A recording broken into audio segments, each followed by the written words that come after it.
Hello friends, welcome back. അപ്പോൾ നമ്മളുടെ ഇന്നത്തെ വീഡിയോ എന്ന് പറയുന്നത് ഇപ്പോൾ വെക്കേഷൻ സ്റ്റാർട്ട് ആയിട്ടുണ്ട്. അപ്പോൾ എല്ലാ പാരൻസിൻ്റെയും ടെൻഷൻ ആയിരിക്കും കുട്ടികളെ എങ്ങനെയാണ് പഠിപ്പിക്കേണ്ടത്. ഇപ്പോൾ ഓൺലൈൻ ക്ലാസ് ഒക്കെ കഴിഞ്ഞിട്ട് ഇനി അടുത്ത വർഷം സ്കൂളിലോട്ട് പോവുകയാണ്.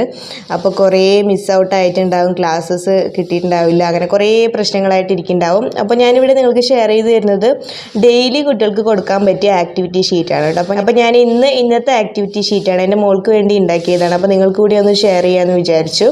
അപ്പോൾ സിമ്പിളായിട്ട് വേഗം ക്വിക്കായിട്ട് ഉണ്ടാക്കിയ ഒരു ആക്ടിവിറ്റി ഷീറ്റാണ് കേട്ടോ.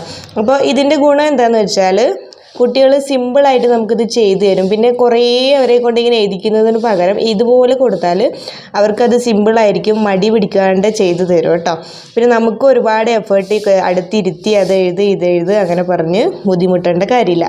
ഓക്കെ, അപ്പോൾ നമുക്ക് നേരെ ആക്ടിവിറ്റി ഷീറ്റിലോട്ട് പോവാം. അപ്പോൾ ഫസ്റ്റിന് ഞാനിവിടെ മലയാളമാണ് ചെയ്തിരിക്കുന്നത് കേട്ടോ. ഇവിടെ കണ്ടോ, നമ്മളിങ്ങനെ ഈ സ്വരാക്ഷരങ്ങൾ മുഴുവൻ എഴുതിക്കുക അല്ലെങ്കിൽ വ്യഞ്ജനാക്ഷരങ്ങൾ എഴുതിക്കുക അങ്ങനെ പറയുമ്പോൾ കുട്ടികൾക്കത് കുറച്ച് പാടായിരിക്കും. നമ്മൾക്കത് ഈസി ആയിരിക്കാം, പക്ഷേ കുട്ടികളെ കൊണ്ട് അത് എഴുതിക്കുമ്പോൾ അവർക്ക് ഒത്തിരി ബുദ്ധിമുട്ടായിരിക്കും. അപ്പോൾ ഇതുപോലെ മിസ്സിങ് ആക്കിയിട്ട് നമ്മളിങ്ങനെ ലൈൻസ് ഇട്ടിട്ട് കൊടുക്കുക കേട്ടോ, ഡാഷ് ഇട്ടിട്ട് കൊടുക്കുക. അപ്പോൾ വളരെ ഈസി ആയിരിക്കും. അവർക്ക് കുറേ എഴുതിയിട്ടുണ്ടല്ലോ, ഇടയിലുള്ളത് മാത്രം എഴുതിയാൽ മതിയല്ലോ എന്നൊരു ഈസിനെസ് തോന്നും. ദെൻ ഇവിടെ ആ എഴുതും ഈ ഊ, ഓക്കെ, ഊ വരെ മതി കേട്ടോ. പിന്നെ അപ്പോൾ അതിൽ ഇന്നത്തേൽ ഇത്രയും ഉൾക്കൊള്ളിച്ചിട്ടുള്ളൂ. അപ്പോൾ നമുക്ക് അടുത്ത ആക്ടിവിറ്റി ഷീറ്റിൽ ഇതിൻ്റെ ബാക്കി ഉൾക്കൊള്ളിക്കാം. അങ്ങനെ നമുക്ക് എന്ത് ചേഞ്ചസ് വേണമെങ്കിലും കൊണ്ടുവരാം കേട്ടോ. ദെൻ ചാച്ച ജഞ്ചഞ്ഞീത്തെ 2 ലെറ്റർ മിസ്സിങ് ആയിട്ടുണ്ട്. പിന്നെ നമ്മളിങ്ങനെ എഴുതി കൊടുക്കുമ്പോഴും അവരത് പഠിക്കും കേട്ടോ. ഇത് അവർ കാണുന്നുണ്ടല്ലോ, അപ്പോൾ കണ്ടും കുറേ കാര്യങ്ങൾ പഠിക്കും, എഴുതിയിട്ടും കുറേ കാര്യങ്ങൾ പഠിക്കും. അപ്പോൾ ഇങ്ങനെയൊക്കെ കൊടുക്കുന്നതുകൊണ്ട് നല്ല ഗുണങ്ങളാണുള്ളത്. പിന്നെ ഈ ഒരു പാറ്റേണിൽ നമ്മൾ എഴുതി ശീലിച്ചു എന്ന് വെച്ചാൽ എക്സാംസിന് അവർക്ക് ഭയങ്കര ഹെൽപ്ഫുൾ ആയിരിക്കും കേട്ടോ. എക്സാമിന് അവർക്ക് ഇങ്ങനെയുള്ള പാറ്റേണിലും ഇങ്ങനെയാണ്, ഇതൊരു എക്സാം ഷീറ്റിൻ്റെ മോഡൽ തന്നെയാണ് അല്ലേ. അപ്പോൾ നമ്മളിങ്ങനെ ഫുള്ളി എഴുതിക്കുന്നതിന് പകരം ഇങ്ങനെ കൊടുത്താൽ അവർ എക്സാം എഴുതുന്ന ടൈമിൽ അവർക്കിത് നല്ല യൂസ്ഫുൾ ആയിരിക്കും കേട്ടോ. എങ്ങനെയാണ് ഒരു ക്വസ്റ്റ്യൻ പേപ്പർ ഹാൻഡിൽ ചെയ്യേണ്ടത്, എവിടെ എഴുതണം, ചിലപ്പോൾ ക്വസ്റ്റ്യൻ ഒന്നായിരിക്കും അവർ വായിക്കുക, ചിലപ്പോൾ ഉത്തരം എഴുതുന്നത് 2-ലായിരിക്കും, അങ്ങനെയൊക്കെ ചെയ്യുന്ന കുട്ടികളുണ്ട്. അപ്പോൾ ഇങ്ങനെ നമ്മൾ ശീലിച്ചാൽ അവർക്ക് ഫുൾ മാർക്ക് ഉറപ്പായിട്ടും കിട്ടാനുള്ള ചാൻസസ് കൂടുതലാണ് കേട്ടോ.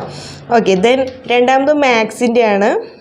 Write the number names. Okay, അപ്പോൾ നമ്പർ നെയിംസ് 10, 8, 6 അതിൻ്റെ നമ്പർ നെയിം എഴുതാൻ വേണ്ടിയിട്ടാണ്. പിന്നെ ഫില്ലിങ് ദ ബ്ലാങ്ക്സ് ആണ് അടുത്ത്, അതായത് ബിഫോറും ആഫ്റ്റർ നമ്പർ എഴുതാനാണ്. 10ൻ്റെ ബിഫോർ നമ്പർ എഴുതണം, 12ൻ്റെ ഇവിടെ അതുപോലെ 4 നമ്പേഴ്സ് കൊടുത്തിട്ടുണ്ട് കേട്ടോ. പിന്നെ അടുത്ത ആക്ടിവിറ്റി വരുന്നത് write the missing letters. Okay, ഇവിടെ 2 പിക്ചർ വരച്ചിട്ടുണ്ട്. ഇത് മാറ്റാണ്, അപ്പോൾ ഇവിടെ ഫസ്റ്റ് ലെറ്റർ എഴുതണം. ദെൻ ഇത് മഗ്ഗാണ്, അപ്പോൾ സെക്കൻഡ് ലെറ്റർ എഴുതണം. ഓക്കെ, അപ്പോൾ അവരത് കണ്ടിട്ട് ഏതാ പിക്ചർ എന്ന് ഐഡൻറ്റിഫൈ ചെയ്യണം, ദെൻ റൈറ്റ് ചെയ്യണം കേട്ടോ. പിന്നെ അടുത്ത ആക്ടിവിറ്റി എന്ന് പറയുന്നത് ട്രൈ ടു റീഡ്. ഓക്കെ, ഇത് റീഡ് ചെയ്യാൻ വേണ്ടിയിട്ടാണ് കേട്ടോ.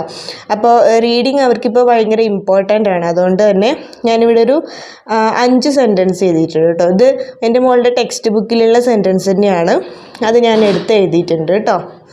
ഓക്കെ, ദെൻ ഇനി അടുത്ത ആക്ടിവിറ്റി എന്ന് പറയുന്നത് ആൻസർ ദ ക്വസ്റ്റ്യൻസ് ആണ്. ഓറലാണ് കേട്ടോ ഇത്. അപ്പോൾ അതിലത്തെ മോളുടെ പാഠത്തിൽ തന്നെയുള്ള 2 ക്വസ്റ്റ്യൻസ് ആണ് ഞാനിവിടെ എടുത്തിരിക്കുന്നത്. What does animal trainer do, what does otter do, doing, yes, ഇതൊക്കെ അവൾക്ക് പഠിക്കാനുള്ളതാണ് കേട്ടോ. അപ്പോൾ അതിൻ്റെ 2 ക്വസ്റ്റ്യൻസ് ഞാൻ ലാസ്റ്റ് ചോദിക്കും.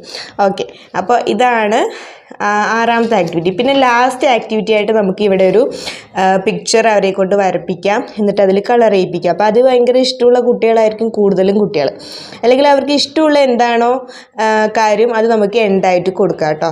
അപ്പോൾ അത് ചെയ്യാൻ വേണ്ടിയിട്ട് ഇതൊക്കെ വേഗം ചെയ്തേന്ന് പറയാം, അപ്പോൾ അവർ ഈസി ആയിട്ട് ചെയ്യും കേട്ടോ. അപ്പോൾ ഇന്നത്തെ ആക്ടിവിറ്റി ഷീറ്റ് ഇത്രയേ ഉള്ളൂ. നിങ്ങൾക്ക് എല്ലാവർക്കും ഇത് യൂസ്ഫുൾ ആവുമെന്ന് വിചാരിക്കുന്നു. ഇതിൽ നമുക്ക് വെറൈറ്റീസ് കൊണ്ടുവന്നിട്ട് നിങ്ങൾക്ക് എന്തൊക്കെയാണോ കുട്ടികൾക്ക് കിട്ടാത്ത ഭാഗങ്ങൾ നമുക്കിതിൽ ഉൾക്കൊള്ളിക്കാം. അങ്ങനെ കുറച്ച് കൊടുത്ത് ഡെയിലി ഇതുപോലെ ചെയ്യിച്ചാൽ അവർക്ക് നല്ല ഓർമ്മയുണ്ടാകും. അതുപോലെ ഒന്നും മറന്നു പോകില്ല കേട്ടോ അടുത്ത വർഷം ആകുമ്പോഴേക്കും.